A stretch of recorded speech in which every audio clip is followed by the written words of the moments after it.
Blockchain boy, one thing that stuck out to me with you, I don't remember if I heard you say it on an episode or maybe it was in Arizona. You talked about, when you were in high school that like you told one of your teachers, like, yeah, I'm not worried about this. I'm going to be, big on social media. Like, so you kind of manifested your journey into content creation. Well, content creation was kind of an accident. I never even planned for that shit, to be honest. Like, Mm-hmm. I was always kind of a crypto guy. I've always been a hustler, BD, entrepreneurship, that kind of stuff. Content was an accident. Like, I always told people in high school, like, I was literally aping into ICOs when I was like 16, 17.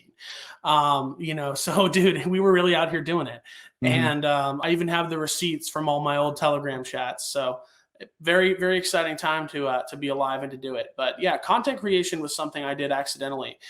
It was a way. It was honestly, I started it as a way to like look into marketing a startup that I was working on at the time, like an early version of Kryptonite, which was just supposed to be a trading indicator, but that never panned out. Although the TikTok thing blew up like crazy. Yeah, so TikTok's a platform that I'm gonna be jumping on, and I know that's kind of where you made your name. That's where you made your name stay in cryptos. You pretty much were one of the top content creators on TikTok. You and Joshua Jake. Yeah. Interestingly enough, no one was really doing much back in the day. Like when I got on TikTok, it was like me, Crypto Mason, Josh, like Wendy was there. Mm-hmm. Very few people who actually knew what they were talking about. So back to what I was saying. When I started, bro, like there was nobody on here doing anything. It was a lot of misinformation. So I felt like I had to say something, and then that turned into a content creation career because I was like, I'd never done like any kind of content before, aside from political streaming in 2020. That was about it. Yeah. So, right now, whether it's content creation, where it's crypto, it just seems that we're at this kind of like a pivotal moment. I mean, you have, this whatever X is going to become this total payment, streaming platform. And we are streaming this on X, Rumble, and YouTube right now. But then also at the same time, we're seeing, crypto. We got the spot ETF coming up. We got the Bitcoin halving coming up. So I see, are we kind of perfectly positioning ourselves, not just being investors in crypto, but in content creation? Is it like a perfect storm that's brewing maybe, or am I being overly optimistic? Well, as someone who works a lot of KOL campaigns and influencer promotions in the space on the back end, I gotta say, I think content creation is in this like really interesting space where we're seeing a lot of mainstream media and mainstream, publications, content machines that have been going since, the 20th century that are starting to fail. And I think a lot of this can be focused on sort of Tucker Carlson's stepping away from Fox, if you want to put like a pivotal moment on it. It's been building for a while, but he proved that he can go on X.com and literally get hundreds of millions of more views than he would have if he was on Fox.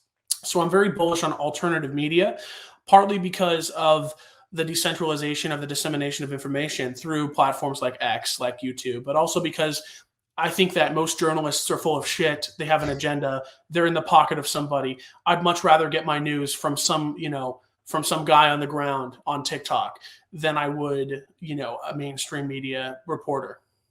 Yeah, these mainstream media, especially these big legacy companies, their viewer, their ratings are in the toilet. And if you think about it, blockchain boy, if you go to the airport or the DMV, they're all playing CNN and MSNBC. So like, who's even watching this shit? Now we know about Operation Mockingbird, that a lot of these, institutions are actually, governments. The military and stuff's infiltrating it to control the populace. So when you get to, it's not just Tucker Carlson. We've seen Alex Jones do it, Charlie Kirk, Ben Shapiro, Patrick Bet David, create these, what I call, these alternative systems. And that kind of aligns perfectly with the value proposition of Bitcoin, right? This decentralized, this alternative system. So while I can have a grim outlook for the future of the country, at the same time, I think we are entering some type of digital renaissance. Like I think we're at a pivotal moment where we'll look back, like you said, that Tucker Carlson gets fired from Fox News and then grows even bigger. I mean, do you think that's what's happening? Well, yeah. I mean, again, it comes down to like we're in this attention economy, and people don't really no one has cable. Like, bro, like I don't have cable. Like I've never had cable except for when I was very young at my parents' house. Like no one is participating in like this system that they've set up for us, because Mm. I think people are tired of it and they see alternative media as a way to get better, more, I guess, unrestricted content. And I think that is a really interesting way, kind of coinciding with crypto, because here we have like this ability to decentralize information, Mhm. right, through something like the TikTok algorithm or whatever. And then you have this way to decentralize hard money, which is Bitcoin, which is the ability to transfer value from me to you using the blockchain. And so the axis of these two innovations has led, I think, to the creation of what could be the most robust media and information superhighway in the world, because content's not free.